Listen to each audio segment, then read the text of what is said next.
all 5 of them have been draws they just drew this morning. So exciting if you're into chess, not exciting if you're not into chess.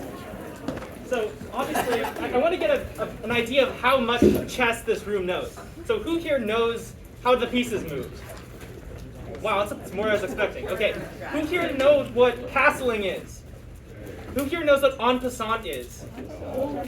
Wow, I'm really impressed. Who here has played in a tournament game?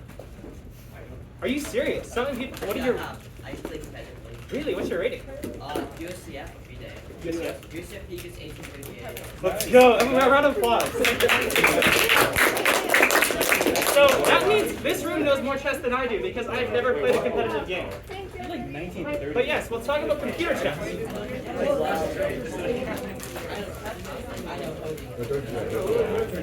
Alright. So, computers were not always as strong as humans, right? In the beginning of computers, we have David Bronstein, a very famous Soviet grandmaster, one of the best players of all time, versus a Soviet supercomputer, and he easily won that game. The computer, it was just that. I thought I'd have more time, so I was going to show the game, but we don't have much time. So, the time when, yeah, what's up? On the game, was the computer bad because it didn't have a big data set, or what made it like good? I was going to show the game. It was very materialistic, basically. It didn't care about king safety. Anyway, the time when computers really definitively got better than humans you guys, be quiet now. was the match between Kasparov. Also, does anyone here just not give a flying fish about chess? Because I have some fidget toys. Okay. Wait, Hey, go suck on those fidget toys. Garry Kasparov, world champion, one of the best players of all time, versus IBM's Deep Blue supercomputer. Now, this is a supercomputer in 1996, but this is still more powerful than your laptop. Right? This is a serious computer. It analyzed over 200 million positions per second. So this is a serious computer. And Kasparov defeated it in 1996, 4-2. And in the rematch the next year, Deep Blue defeated Kasparov. And because he was the best player of all time, at the time, and considered one of the best players of all time, this is like computers are finally, they've surpassed the best humans. So what do computers look like today versus humans? Well, obviously they beat humans every time in a normal chess game. So often what people will do is give odds. And what that means is they give some sort of handicap to the engine and then the player. So Hikaru Nakamura, some of you probably heard that, one of the best players of today, played Komodo, one of the strongest chess engines, with 2 missing pawns. And Komodo won 6.5 to 1.5. And this was a rapid time control format, so 15 minutes per side. And in the same time control format, 15 minutes per side, a pretty strong grandmaster, David Smerdon, played Komodo as well, where Komodo just missing a knight, right? And Smerdon won 5-1. So what this tells us, 2 pawns, engines would still beat us, us being the good guys. I mean, obviously, they would beat me down like all these things. But a knight is a knight, right? So a strong grandmaster can beat an engine if the engine is missing a knight. So the question is, how do computers do it, right? Because chess is considered one of those amazing intellectual games, is like the the pinnacle of like independence and like just thinking for yourself, and it involves a lot of creativity, right? And computers, especially before we were like, they don't have any creativity, right? So the way the computer does it is they look at a position and they give it some sort of value, and usually this value is just based on a sort of relatively simple calculation. This is called heuristics because it's just sort of an estimation, right? So obviously here, I expected people here to not know anything about chess, which is why I made these stupid examples. Here, white is winning, right? Whoa. So, I know, big brain technique, right? White is winning because they have better pieces, they have more material. What's up? Are you sure white's not losing? Yes, it's not stalemate because black can move there. Yeah, I chose that specifically. Thank you. Anyway, so white's better here because they have more material. Now what about this position, right? Black's better because they have an extra bishop. The white king is not as safe as the black king. Even though this rook is not well placed, a bishop is a bishop. So what goes into an actual heuristic? Here's actual code from Stockfish that shows you some of the terms. Now, obviously the actual values are carefully tuned, but you can see material, imbalance, which is kind of a complicated concept I won't get into, the number of each type of piece, things like king safety, that's a literal thing that's calculated, like how safe is the king behind pawns, threats, which is how many attacks are against other pieces, past, how many past pawns there are, all kinds of stuff like that. And these are all combined into some sort of weighted average that takes a position and gives a single number. So here's an example of a position, right? We see here that black has 3 pieces, and overall that's more material than a queen, and white's king is less safe than black's king. So if you look at the actual evaluation, you can see the evaluation is negative 292, which is scaled to negative 1.4. The scaling, I mean, the actual interpretation of the number is difficult to put into perspective versus like what we think is a number, in the sense that what really matters to it is the magnitude and the direction. Like, is this better for which side and how much better? The exact meaning of negative 1.4 is up to debate. But here you can see that, for example, obviously black has much better piece value because they have more pieces, but white has better piece bonus, which really is basically how well the pieces are placed. So the queen is near the center of the board where it's supposed to be, right? It's the most strength. Whereas this rook is kind of just sitting there passive and is nice near the edge. So white has more of this bonus. And mobility also, because the queen has a lot of mobility, whereas black pieces are mostly, confined. Obviously black has been better, but you can see here that the evaluation is somewhat nuanced. So these heuristics have to be extremely optimized, right? And one thing that's very convenient is a chessboard is how many squares? Very good. And what are all of our modern computers are 64-bit. So a 64-bit chessboard, if we want to assign a true or false value to every bit or every square on the chessboard, we can just use a 64-bit integer. And that's what Stockfish does all the time. Every one of these things, this is a bitwise and, this is pop count, which is a fun function that calculates the number of ones in a 64-bit integer. All of these operations can be done extremely quickly, and so this heuristic function can be applied to millions of positions per second. So obviously we have this function now, but if we just applied the function to the current position, it would be totally useless because maybe there's some sort of cool tactic that it will totally miss, right? Plus, if we think about it, this heuristic, all it does is it looks at a position and it says, how good is this? We need to actually search through the potential next positions. And the way that works is quite simple, is we draw a tree, and we first look at the ones where the evaluation is better for us. And then once we go down that path, we look at positions where the evaluation is better for the other person, right? Because that's the move that they're most likely to play. Now the key thing is, we never totally discard a move. If a move leads us to a position that's evaluated pretty poorly, we never just say, okay, let's never play that.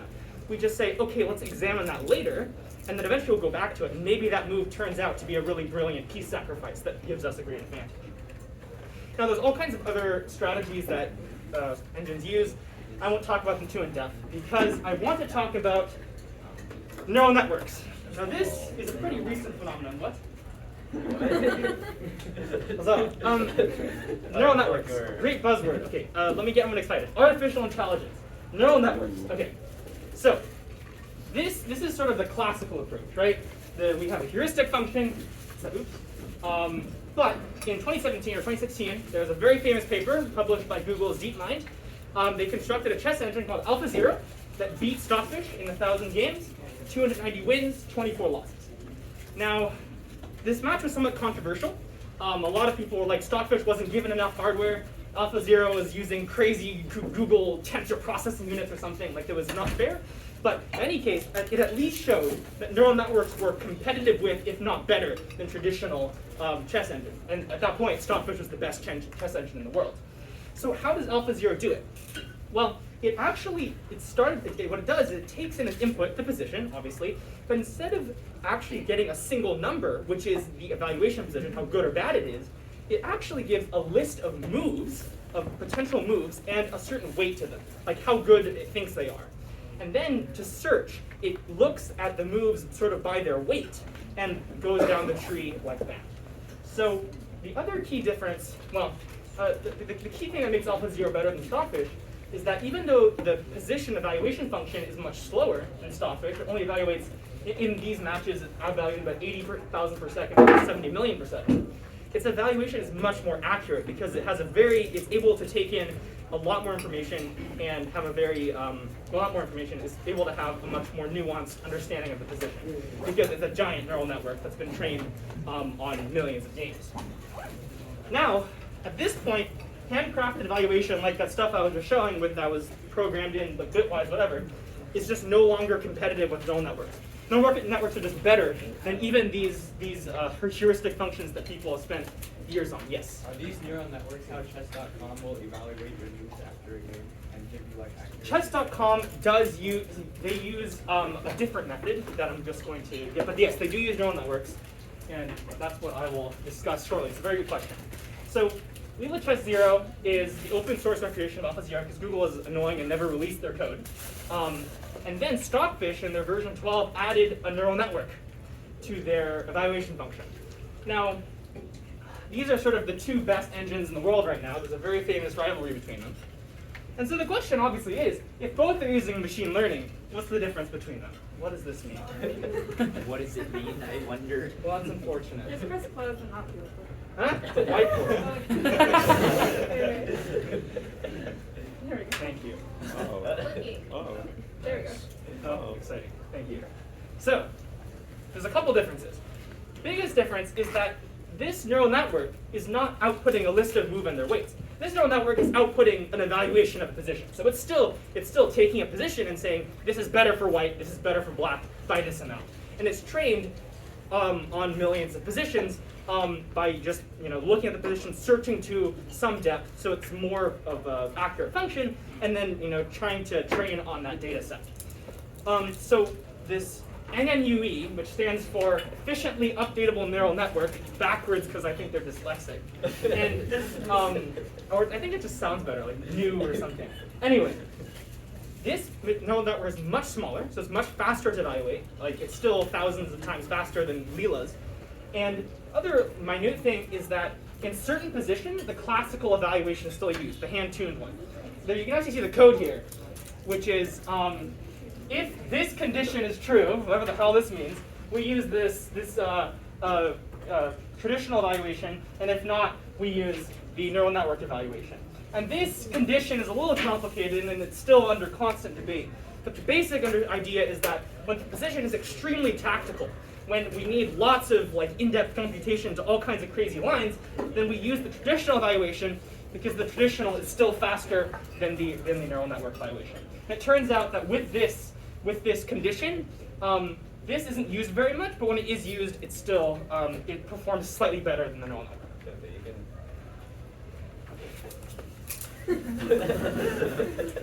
So that's the difference between them. Now here you can see just how much neural networks help Stockfish.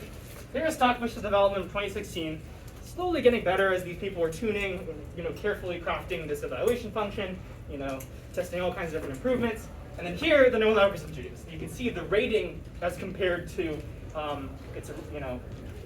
previous versions jumped by a huge amount. Pretty much 4 or 5 years worth of hand-tuned optimization. And further optimizations, changing of the neural network layout, all kinds of stuff have led to a formidable engine, right? And Stockfish 14 is going to destroy Stockfish 8 in every single game. Now here is a nice image I found. This is an actual visualization of Stockfish's neural network with all of the weights and biases on it. So it looks kind of big, but in the grand scheme of neural networks, it's not that big, and it can be pretty efficiently evaluated. But it's kind of mesmerizing. I know, unfortunately, the resolution isn't too great, but I don't know, it looks cool. So rivalry between these two chess engines. What I think is very interesting, they use quite different techniques, but they're very similar in strength. Now, sort of the pinnacle of chess championship, or chess engine championships, the equivalent to the World Chess Championship is the TSEC, the Top Engine Chess Championship. This is held on massive hardware. These are 88 core computers, many gigabytes of RAM. I don't know how much. And this is classical time controlled, 120 minutes per side. So we expect the games from these to be of extremely high quality, right? And so Leela Chess Zero won in January, and everyone was like, "Holy shit, Leela is popping off." And then in 18, before Stockfish actually added neural network evaluation, it narrowly beat Leela Chess. And then they added neural network, and ever since then, it's beaten Leela Chess. Again, by pretty tight margins, but it's still beaten them. So Stockfish is generally considered somewhat stronger, but they're constantly improving. And these numbers aren't really representative of how much these guys are actually improving.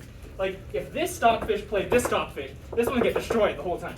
It's just that both are improving at a pretty steady rate. So So then, when my question after looking at some of these games and just being baffled, because I'm like a 1600 child, infant compared to these guys, like, how close to actual chess perfection are we? How close are we to the sort of ideal of perfect chess play? He's drawing every Huh? He's drawing every time, right? Yes, exactly. So most chess experts think that chess is a theoretical draw, meaning that if both players play optimally, it's just going to be a draw, right? Now the highest level human players, in Grandmaster play, they draw about 50% of the time, and as we see in the World Chess Championship, we've had 5 draws in a row, right? And I don't know if you guys know this, the 2018 championship, Fabian Caruana, the number 2 in the world, versus Magnus Carlsen, all 12 possible games were draws. There was not a single win. So there hasn't been a win in the World Chess Championship since 2016, which I think is hilarious. These people, because they prepare for hours, they play for hours, and they're just so good at it. And game 4, the one played 2 days ago in the World Chess Championship, was considered by engines to be the most accurate game of the World Chess Championship ever played. In the sense that, like, the moves they played were like the closest to engine moves ever played in a World Chess Championship match or game. So these people are crazy good. Now, if you also look at engine-assisted correspondence chess, and what this basically means is just people in their basement using their computing power to send moves to each other, and they get days at a time to play their moves. The draw rate at this level is 95%. So, this is like a single win versus a draw is going to win you the whole match. Right? Last thing is we do have actually perfection in a limited set of chess games or chess positions, and these are called table bases. So in the end game, when there's very few pieces, we can just brute force compute all possible positions. And it turns out that 7 pieces is sort of the upper limit. 8 pieces, the table base is going to be in the petabytes. 7 pieces, the table base is just a few terabytes. So it's still manageable. It still takes a long time to compute, but we can play these things absolutely perfectly. And it turns out here, this was discovered when the 7-piece table base was constructed. White can move and mate in 546 moves. If both sides play perfectly, yes? Oh, why is the black queen there if it can be taken in like? That's to make an extra move. So that's just Okay. Exactly. Yeah, very good point. So once white plays this, takes this black thing, there's 1, 2, 3, 4, 5, 6, 7 pieces left. And that position has 545 moves until mate, until black loses. This one white queen and a knight eventually overcome this black knight, rook, and a bishop. Eventually the queen wins one of them and then delivers checkmate. Right? So this is sort of the crazy, this is like playing chess with God, because this is literal perfection, right? One interesting thing, little tidbit, is that there's a 50 move rule in chess. I don't know if you guys know that. But there's a rule that if there's been 50 moves with no pawn moves or captures, then the game can be claimed to be a draw.